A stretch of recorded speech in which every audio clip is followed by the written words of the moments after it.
A'udhu billahi minash shaitanir rajim. Bismillahir rahmanir rahim.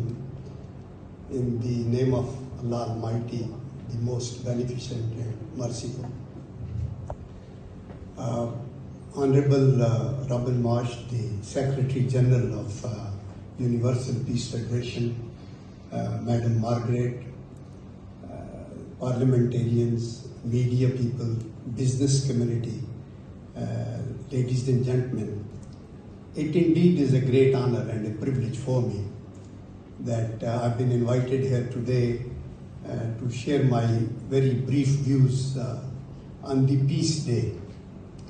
I'll not take much time, but firstly I would like to say that every country in this world has their vital national interests, and they are mainly three. For example, one, that they have to ensure territorial integrity of the country.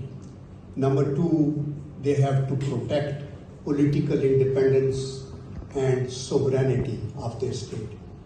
And third vital interest for any country is to look after the socio-economic welfare of the people.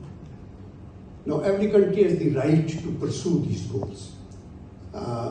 But when you infringe upon the vital national interest of another country to defend your own interests, that creates a problem, and therefore then it brings in a conflicts, and that disturbs the international peace.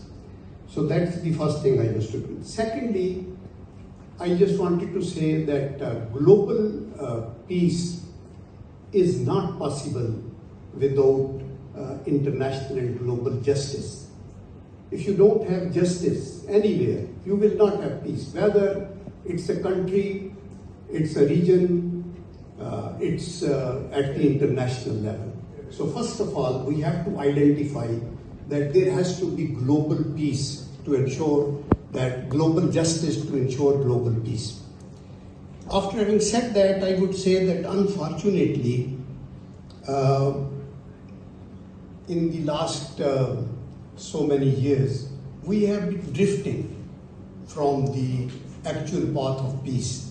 And if you recall, at the beginning of the 20th century, there used to be many conflicts. And resultantly, in 1914, there was First World War. Since I'm a soldier, I've studied the military history that way.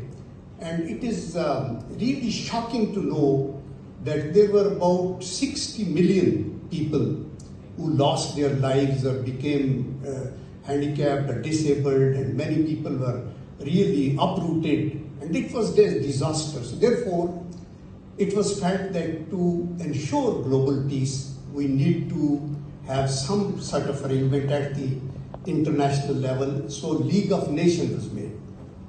But League of Nations also did not succeed in its mission of global peace, and resultantly in 1939, Second World War started. And then the casualties were much more. If in the First World War it was 60 million, in the Second World War it was 100 million casualties. And in addition to that, nuclear bombs were used against Hiroshima and Nagasaki. So that broke everything. So therefore then it was realized that you need some other arrangement, and United Nations was formed in 1948-49. And their mission was, again, broad mission was peacekeeping, and it was conflict resolution in addition to, for example, population control, climate control, refugees issues, health and everything. But unfortunately, it is very shocking to know that even after United Nations came into being, there have been many conflicts: the Korean War, the Vietnamese War, the Gulf Wars, the Afghan conflict, Afghan War, Arab Wars, Yemen War, and so on. And the casualties have been as much as during the First World War. And still there is no peace. So therefore, what I want to say, availing this opportunity, is that instead of having a debate on this and giving your views and then we disperse, we must pinpoint the areas which need to be attended to. So today, when I just have a bird's eye view of the globe. And in that, one is, for example, this Ukrainian conflict. Unless we identify them, we will not be able to resolve them through peaceful means. Second is tension in South China Sea. That can also escalate. Third is Middle East, the Palestinian issue, long issue. You don't have to fight to decide on this. You don't have to use weapons of mass destruction. You have to sit together and you have to understand each other's viewpoint and then decide in the light of United Nations Charter and resolution. And fourth is, for example, Kashmir in South Asia, where I come from, Pakistan. And honestly, trust me, over 100,000 lives have been lost so far because they are fighting for their independence according to UN resolutions and charters and all that. I don't say that war is an answer to anything. I think for that we need to sit together and resolve this issue.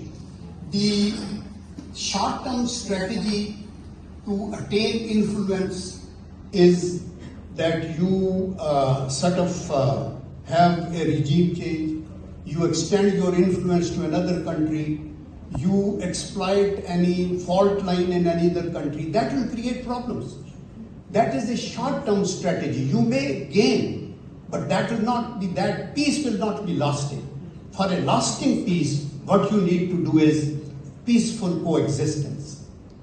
Number one. Number two is that you need to bank on connectivity, cooperation, communication, conciliation, and understanding each other's viewpoint, and then sitting together and deciding those issues on give and take. Because since I said that I am a soldier also, wars are destructive. Wars solve no problem. They give you a temporary peace, and therefore if the issues are still there, they will create problems. So therefore, I would just in the conclusion say that we must now concentrate on the flashpoints. Number one, that Ukrainian war, countries are involved, the superpowers and the bigger countries, and no country wants war. Ukraine doesn't want war, Russia doesn't want war, so therefore if they are convinced, they can do that. Second is all this South China and the Palestinian issue and the Kashmiri issue, they can all be resolved through peaceful means in the world that we have. The other issue is terrorism. Now terrorism, again, killing people in other countries and in own country, in the region, globally, again that brings in tension and the peace suffers. Then is the climate change issues. That again create disturbance. Like for example, Pakistan contributes to the climate environmental pollution only 0.8%. But we are worst hit in the world. And I think such countries need you. So climate change issue is again. Plus is economic recession, the global economic recession, which brings in the food shortages and food insecurity. These create problems for people. If you have nothing in stomach, then there can be a problem. Then refugees issues. For example, in Pakistan, after the Afghan wars, many wars, there are 3 to 4 million Afghan refugees still in Pakistan. Pakistan economically is again not in a good shape, but yet you have a burden of these refugees and United Nations has to solve them. Then is trade being used as a weapon. Afghanistan, it is good that they have their own government. But the point is we haven't recognized, no country has recognized.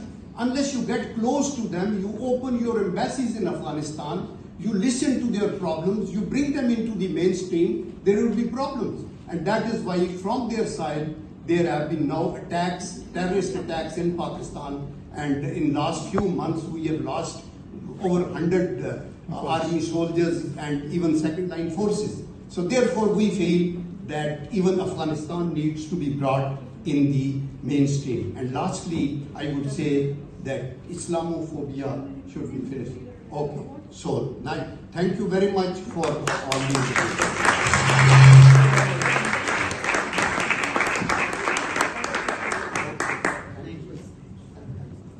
1 year ago, he received a Peace Award on the International Peace Day.